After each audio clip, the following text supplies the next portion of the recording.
बच्चों ये आज का क्वेश्चन जो है बहुत ही इंपॉर्टेंट क्वेश्चन होगा। वर्ड प्रॉब्लम्स में अक्सर कुछ कैटेगरीज होती है जिनमें एक कैटेगरी आती है एजेस वाली। ठीक, तो ये क्वेश्चन नंबर सेकेंड जो हम पढ़ रहे हैं एक्सरसाइज 4.1, जिसमें आपने देखा था 4 पार्ट्स हमारी वर्ड प्रॉब्लम्स के थे, तो ये हमारा थर्ड पार्ट है उसका, एजेस वाला क्वेश्चन। इंपॉर्टेंट कैटेगरी है, तो मैं आपको सजेस्ट क्या करता हूं, इससे पहले कि आप क्वेश्चन पढ़ेंगे और उसको समझेंगे, तो मेरी एक स्ट्रेटेजी आपको रहेगी कि आप जब भी एजेस वाला क्वेश्चन देखेंगे, आप स्टार्ट करेंगे प्रेजेंट एज बीच में, उसके बाद यहां से फ्यूचर एज और इसके आगे पास्ट एज। जैसे कि आप नॉर्मली अगर आप इस वक्त suppose you are in class 10th, तो 15 या 16 साल के आप इस वक्त प्रेजेंट होंगे, तो 5 साल के बाद आपकी एज जो है वो बढ़ेगी और 5 साल पहले अगर हम देखेंगे वो माइनस हो जाएगी, यानी आफ्टर 5 इयर्स आप 20 होंगे, बिफोर 5 इयर्स आप 10 ही होंगे। तो सिचुएशन हम बनाएंगे सेंटर से, प्रेजेंट एज से। तो इस क्वेश्चन में आप देखेंगे क्या है, Rohan's mother is 26 years older than him. तो पहले आपको कंडीशन बनानी है कि यहां कौन सा कैरेक्टर है। तो एक तो रोहन की मदर है और खुद रोहन होगा, तो यहां प्रेजेंट एज स्टार्ट करेंगे हम यहां से लिखना। आप एग्जाम में भी बिल्कुल ऐसे ही दिखाया करेंगे।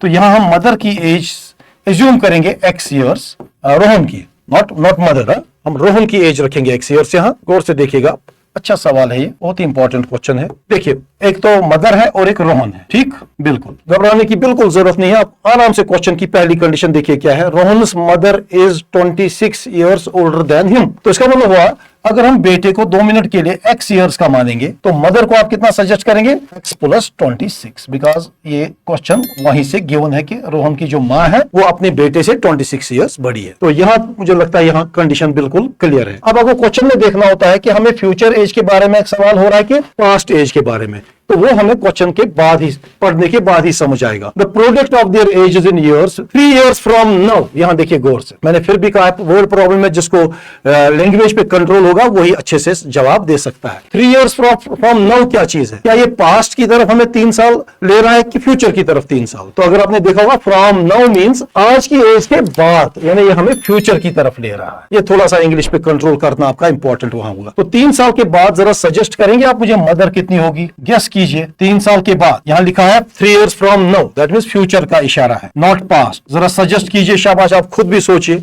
यहां रोहन x ईयर का है, तो 3 साल के बाद x + 3 होगा। वो बिल्कुल क्लियर कट स्टेप्स में आपको दिखाने की कोशिश कर रहा हूं। मदर है x + 26, तो 3 साल जरा इसको भी बढ़ाइए, तो दैट विल बी x + 29। अगर ये कंडीशन आपको यहां समझ आई तो हमारा क्वेश्चन बिल्कुल क्लियर है। अब देखिए गिवन क्या है हमारे क्वेश्चन में, द प्रोडक्ट, यहां देखिए गौर से, the product of their edges.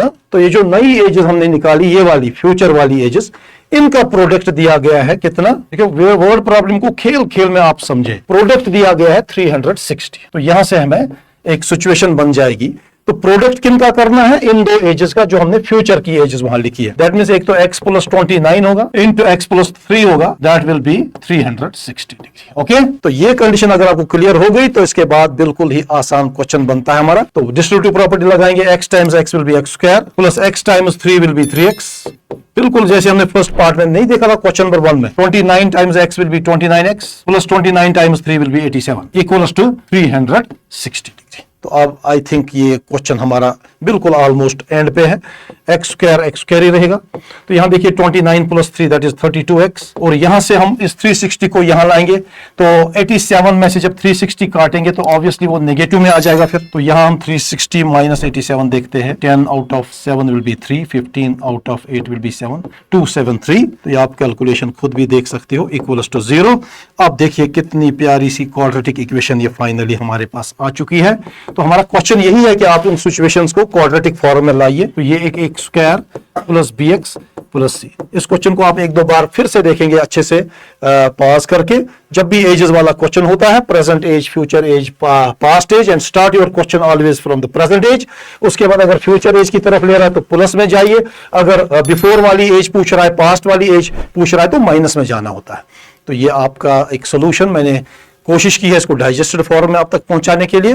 मिलते हैं आपसे नेक्स्ट वीडियो में इसी क्वेश्चन का 4th पार्ट लेकर।